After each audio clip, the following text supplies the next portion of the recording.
Преди освобождението, корените на военното разузнаване може да се търсят дейността на създадените от Георги Раковски първа и втора българска легия, в организираните в Букурещ комитети в изградената от апостола на свободата Васил Левски мрежа от тайни революционни комитети на територията на страната в подготовката и провеждането на Априлското въстание и по време на Руско-турската война 1877-1878 година.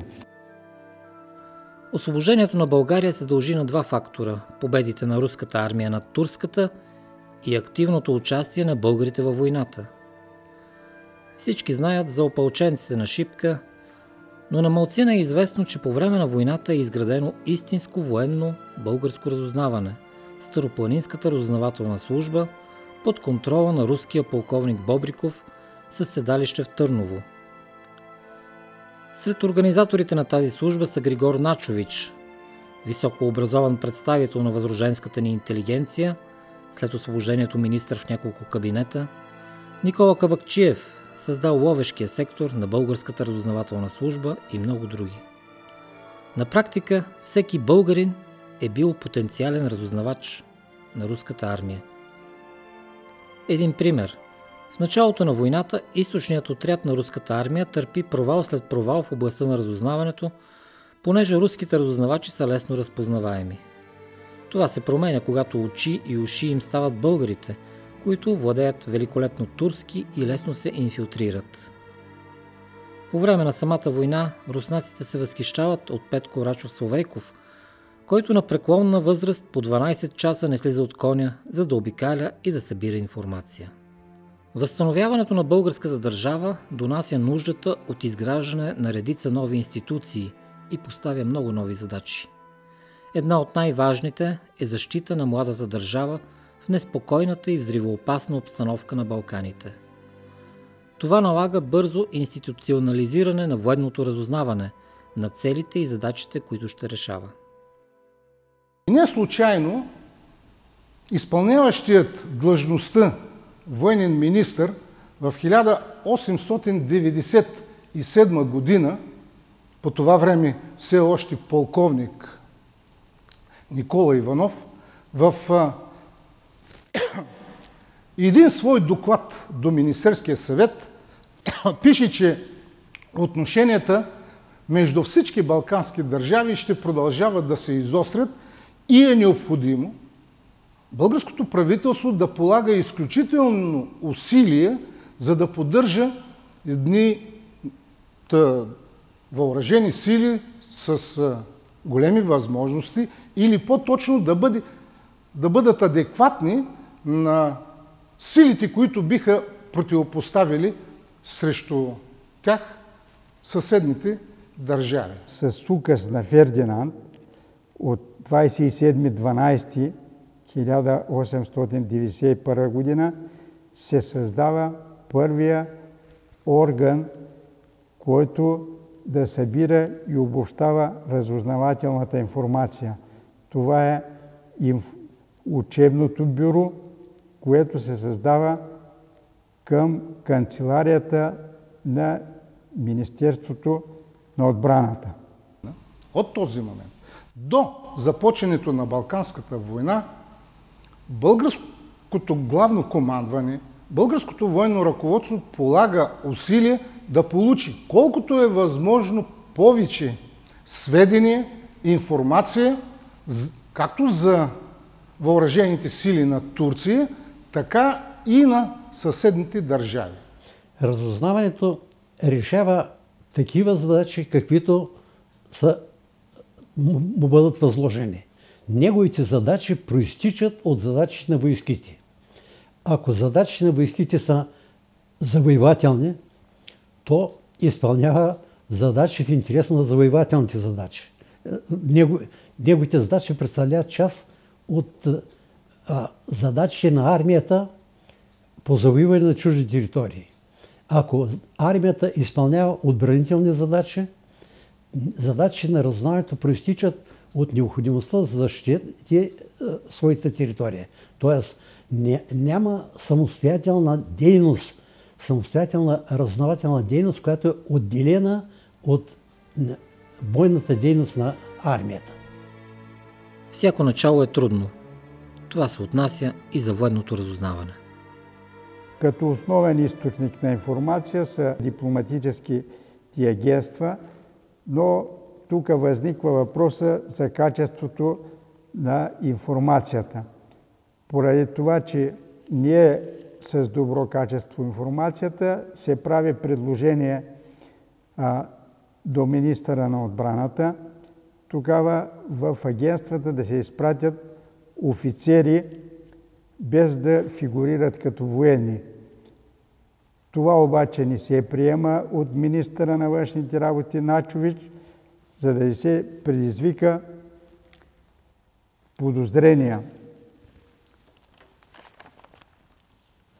По-късно, през 1897 година, Високата порта разрешава да се открият първоначално 5, а в последствие още 2 агентства на територията на Европейска Турция.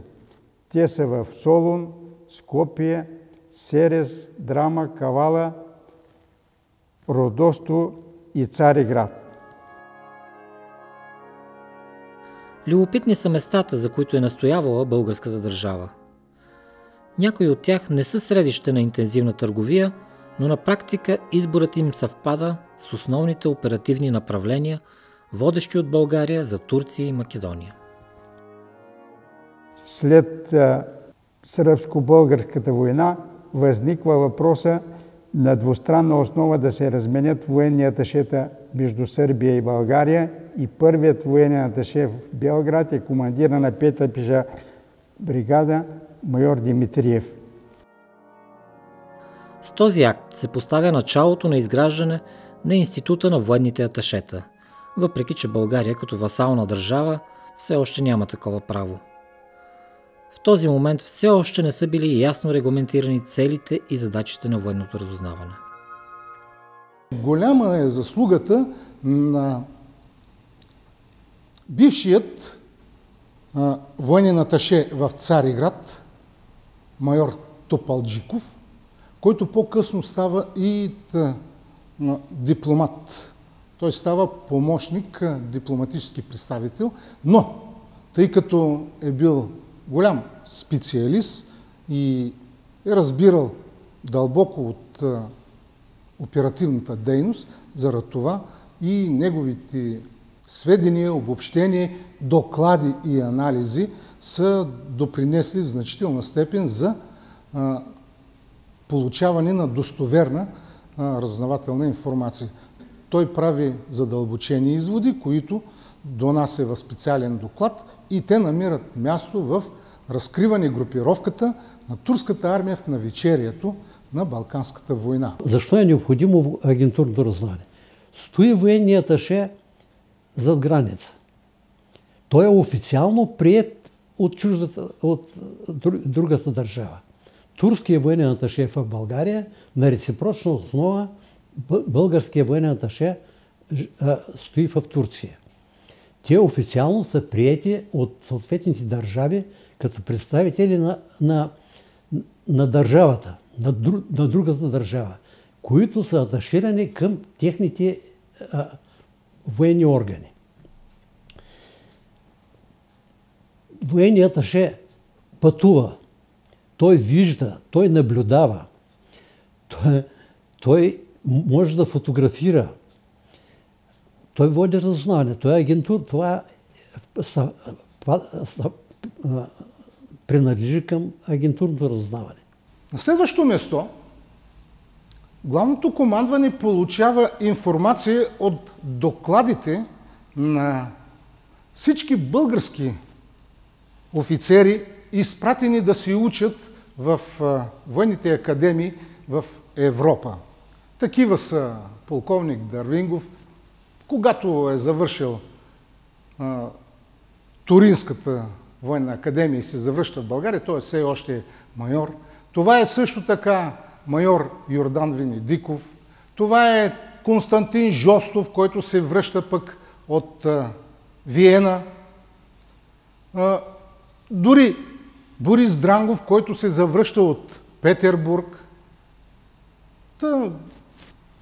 Никола Бакарджиев и други български офицери, изпратени да си учат по Европа, преди да се създаде Българската военна академия. И в своите доклади те описват всичко това, което са чули и което са прочели в пресата на съответната държава и на съответната столица.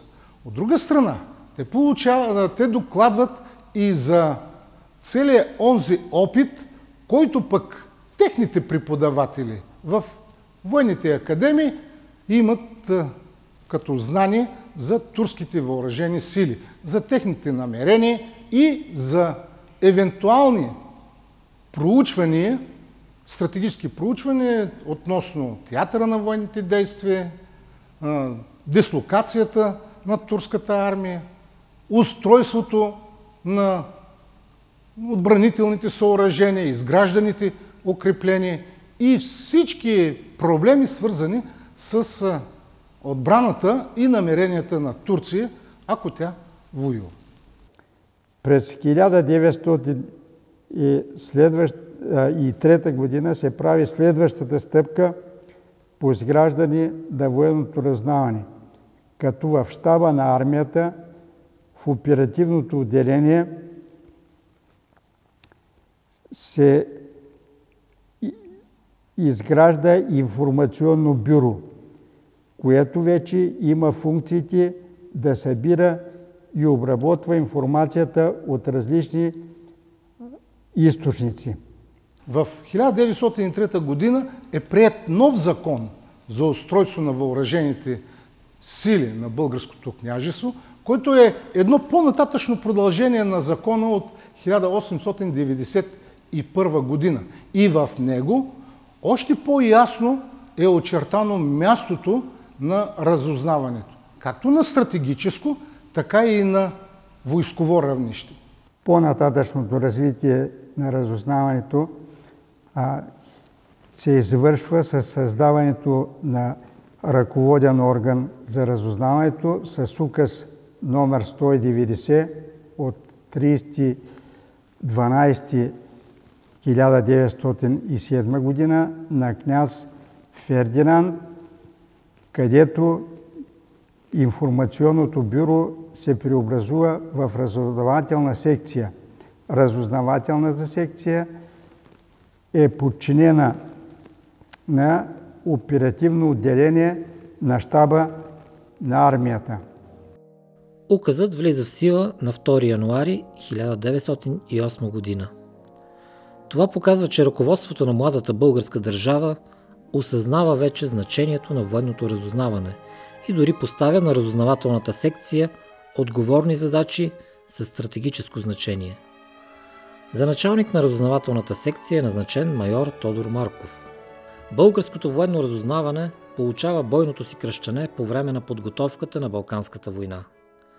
В навечерието на войните разузнавателната секция влиза в състава на оперативното отделение към щаба на армията.